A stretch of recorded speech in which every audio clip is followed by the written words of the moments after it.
আমার একটা শ্যুটের জন্য কিছু গোলাপ ফুল আনিয়েছিলাম, কিন্তু শ্যুটের জন্য তো লাগে মাত্র 1 ঘন্টা কি 1.5 ঘন্টা। তারপর এই গোলাপগুলোকে ফেলে দিতে আমার আবার বড্ড মায়া লাগে। ভাবি এটা দিয়ে যদি কিছু বানিয়ে স্কিনের জন্য উপকারী কিছু ব্যবহার করা যায়। আর যেমন ভাবনা তেমনই কাজ। চলো আজকে তোমাদের সাথেও আমি এটা শেয়ার করব যে কিভাবে এরকম শুকিয়ে যাওয়া গোলাপ থেকে গোলাপ জল বানিয়ে তোমরা নিজেদের স্কিনকে জাগিয়ে তুলতে পারো। গোলাপ হতে পারে ঘুমন্ত, কিন্তু স্কিন হবে একদম জাগো জাগো রিফ্রেশ। চলো ভিডিওটা শেষ অবধি দেখে নাও। এটা কিন্তু হোমমেড, কোনো রকমের কোনো কেমিক্যাল নেই, তাই তোমাদের জন্য এটা 100% হেল্পফুল হবে। তো কিসের জন্য ওয়েট করছো, চলো ভিডিওটা শুরু করা যাক। প্রথমেই খুব সুন্দরভাবে প্রত্যেকটা গোলাপের পাপড়ি আমি খুলে নেব। আমার কাছে এখানে 4টে মতো গোলাপ আছে, এতেই প্রায় 1 বোতল মতো জল হয়ে যাবে। তোমরা চাইলে বেশি গোলাপ নিতেও পারো, বেশি স্টোর করেও লাভ নেই। যাই হোক, দেখছো প্রত্যেকটা পাপড়িকে আমি খুলে নিচ্ছি।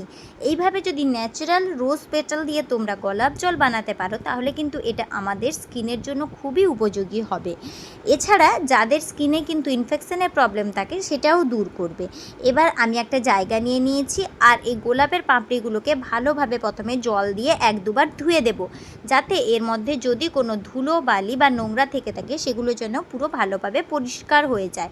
তারপর আমি ভালোভাবে এটাকে ছেঁকে ছেঁকে জলগুলোকে ফেলে দিব।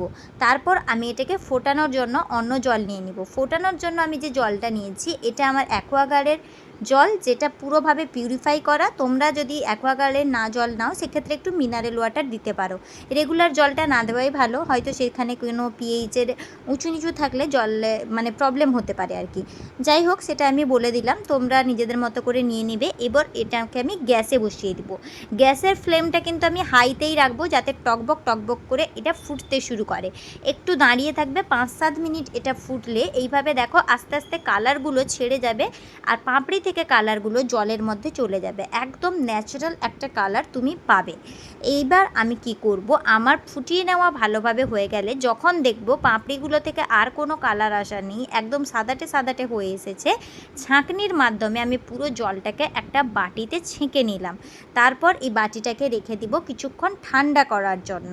ঠান্ডা হতে আমি কিছুক্ষণ এটাকে স্টোর করে রেখে দিচ্ছি। তার আগে বলে দিই, গোলাপ জল কিন্তু আমাদের স্কিনের পিএইচ লেভেলকে খুব ভালোভাবে মেনটেন করে, আর এটা খুব ভালো একটা টোনার, তোমাদের স্কিনের পোরগুলোকেও ভালোভাবে টাইট করে দেবে।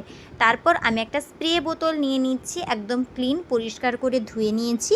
তোমরা যদি স্প্রে বোতল না পাও সেক্ষেত্রে আইস কিউবের মধ্যে স্টোর করে রাখতে পারো, আর একটা একটা কিউব নিয়ে অ্যাপ্লাই করতে পারো। বোতলের মধ্যে পুরো জলটাকে আমি হালকাভাবে গড়িয়ে নেব। এর মধ্যে আমি কোনো কিছু অ্যাড করব না। তোমরা চাইলে অল্প কিউকাম্বার ওয়াটারও ইউজ করতে পারো, বা শুধুই এটা ইউজ করতে পারো কোনো কেমিক্যাল ছাড়াই। এবার বোতলের মুখটাকে ভালোভাবে আটকে দিয়ে এটাকে 6 থেকে 7 ঘন্টা আমি ফ্রিজে রেখে দেবো ঠান্ডা হওয়ার জন্য। যখনই ঠান্ডা হয়ে যাবে তখনই কিন্তু এটা স্কিনে অ্যাপ্লাই করলে সুন্দর একটা রিফ্রেশ ফিল দেবে। যাই হোক, এটাকে আমি হোল নাইট রাত্রে এভাবে রেখে দিয়েছিলাম। পরের দিন সকালবেলা আমি স্নান করে এসে এই টোনারটাকে অ্যাপ্লাই করে নেব। আমি এই টোনারটাকে 2 বার করে করে অ্যাপ্লাই করি।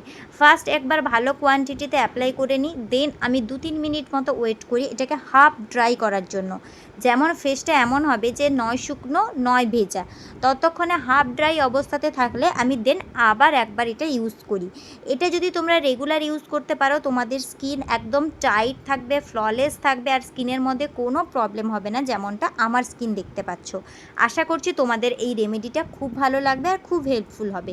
যদি তোমাদের এই রেমেডিটা হেল্পফুল হয়ে থাকে তাহলে এইরকম আরও নতুন ভিডিও পেতে আমার চ্যানেলটিকে সাবস্ক্রাইব করতে ভুলবে না, আর ভিডিওটিকে একটু লাইক করে দিও। দেখা হচ্ছে পরের ভিডিওতে, টাটা।